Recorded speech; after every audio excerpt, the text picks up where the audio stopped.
Babat Alas Sucen.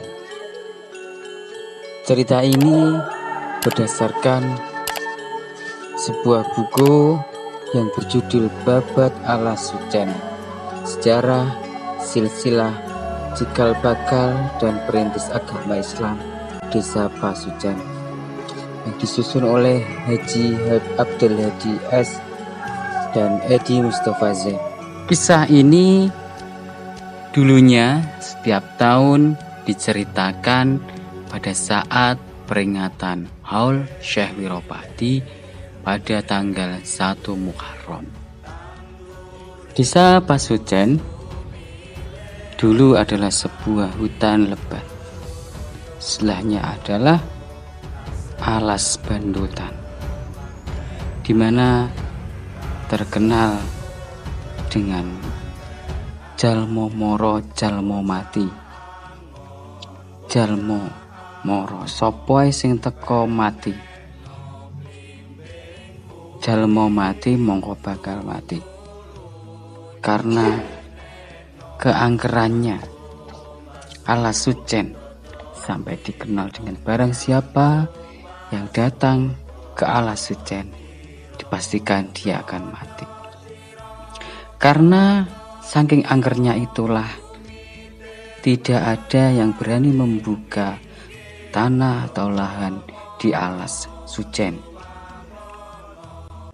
Desa-desa sekitarnya seperti Bandengan, Ketanen, Pobangu, Bagangan, dan Ketek Putih sudah menjadi sebuah desa yang ramai, tapi Sucen masihlah sebuah alas atau hutan yang lebat. Sampai Bupati Pati waktu itu membuat sayembara. Barang siapa yang bisa membuka Alas Sucen, maka dia berhak memperoleh tanah atas Alas Sucen tersebut. Kisah Babat Alas Sucen ini bermula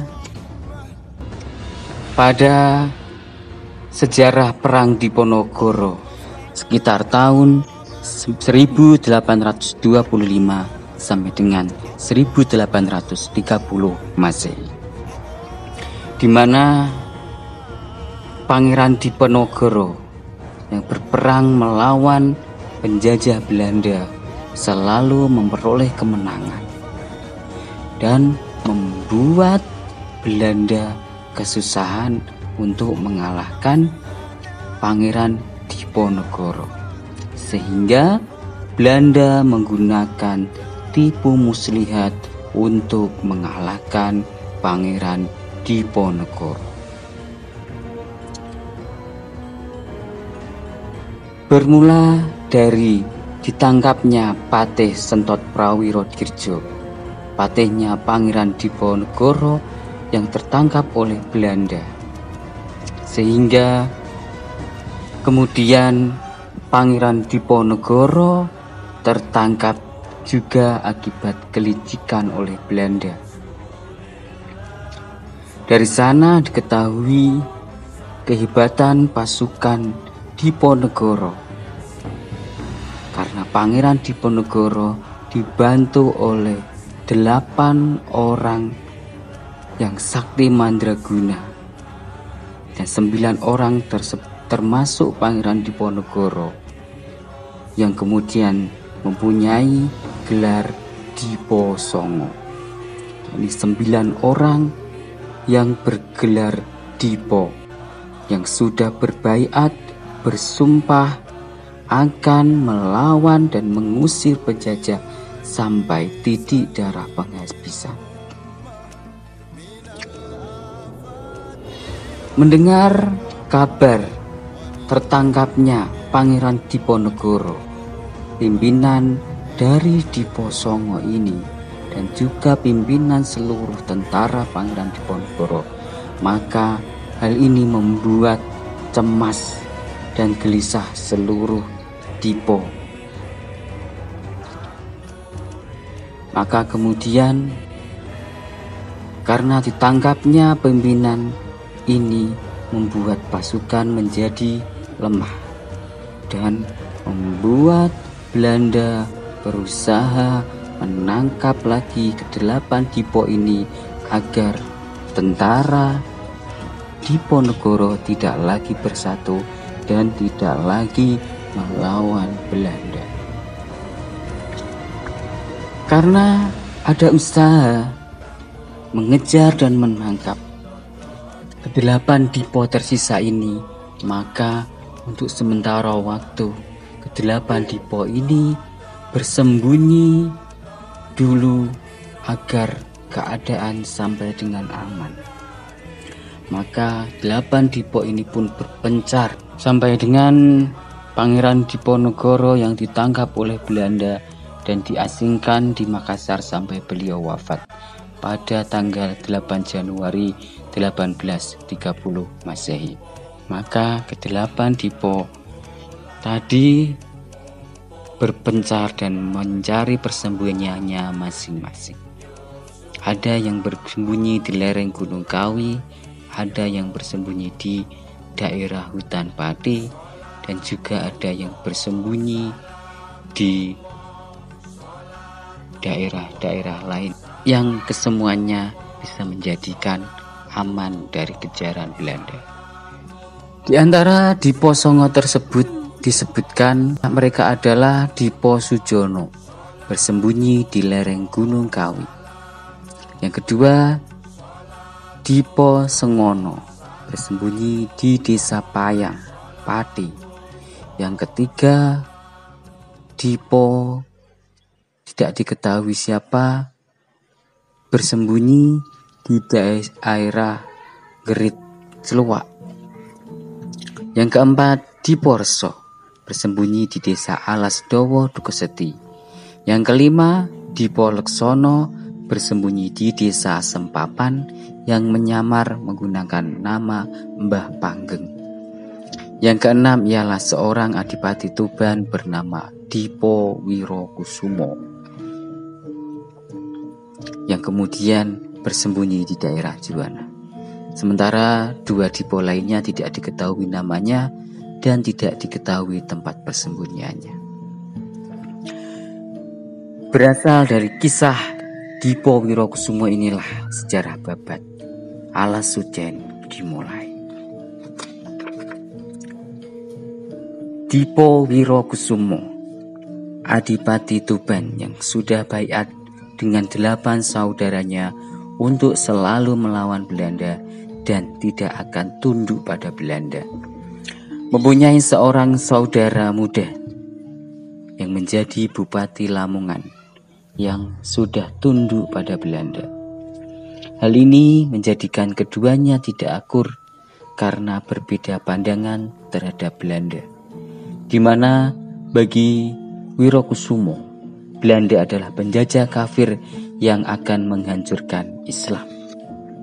Sedangkan menurut Bupati Lamongan yang tidak disebutkan namanya, Belanda adalah mitra bisnis yang menguntungkan.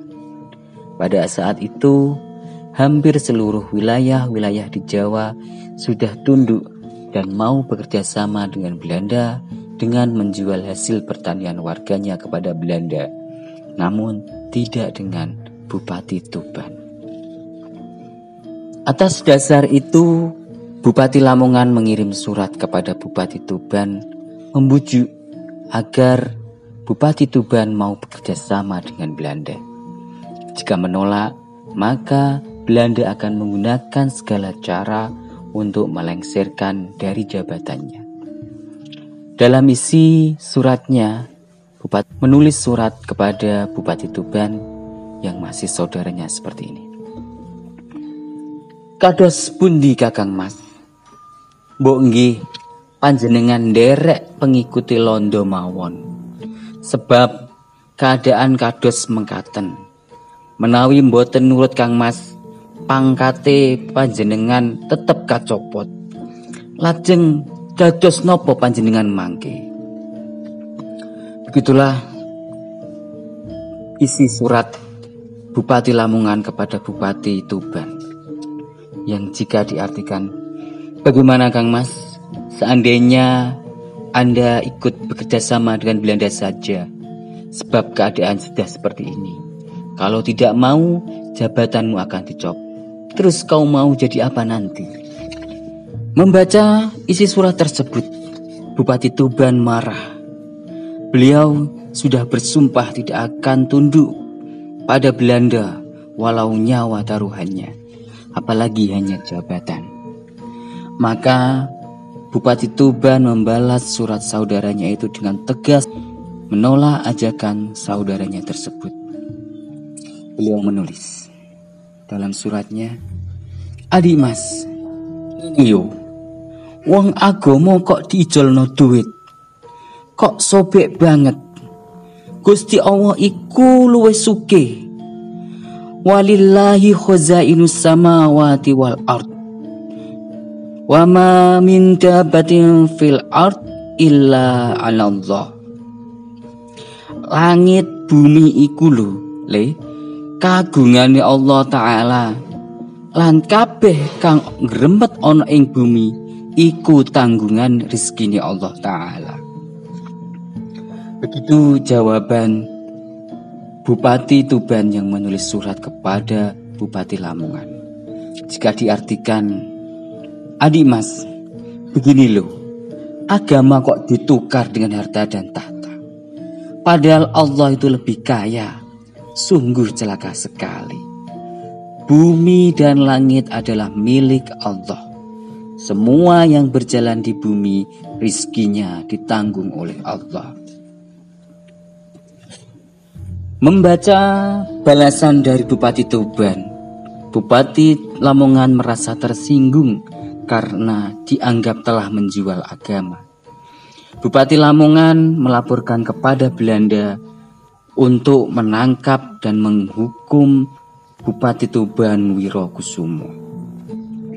Karena Bupati Lamongan juga membocorkan rahasia bahwa Wirokusumo terlibat dalam perang Diponegoro, yakni salah satu Dipo yang menjadi buronan Belanda.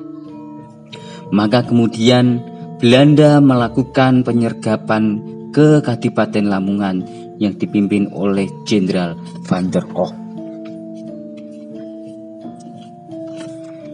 Setelah membalas surat Bupati Lamongan, Bupati Tuban Wirokusumo merasa kalau setelah ini Belanda pasti akan mencari dan menangkapnya. Maka yang harus beliau lakukan adalah bersembunyi dulu, sebagaimana saudara Dipo-Dipo yang lainnya. Bupati Tuban Wirokusumo mengetahui sebuah daerah yang di sana sangat aman, di mana daerah itu tidak pernah terjamah orang. Ialah sebuah hutan yang dikenal alas jalmo moro jalmo mati. Barang siapa sampai di situ dipastikan akan mati. Namun bagi Wirokusumo, tempat itulah yang paling aman. Tempat yang paling berbahaya adalah tempat yang paling aman. Karena Wirokusumo meyakini hidup dan mati adalah milik Allah. Dan tempat itu adalah alas Sujen di daerah Kadipaten Pati.